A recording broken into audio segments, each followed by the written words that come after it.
Did you know a couple once faked their own deaths in a plane crash to steal $25 million from insurance companies? Iraj and Shala Gahramani had a perfect plan. They bought multiple life insurance policies worth millions. Then they forged flight records and built a remote control system for their Piper Cherokee plane. On the day of their deaths, they flew over the Pacific Ocean. But here's the shocking part. They parachuted out while the plane was still flying.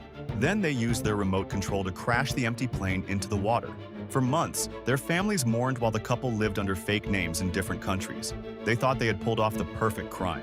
But investigators found something strange. There were no bodies in the wreckage. This discovery started an international manhunt. The couple made one fatal mistake. They used their real credit cards. Police tracked their spending across 3 countries and finally caught them. Their elaborate scheme unraveled, proving that even the most sophisticated insurance fraud can't outsmart determined investigators.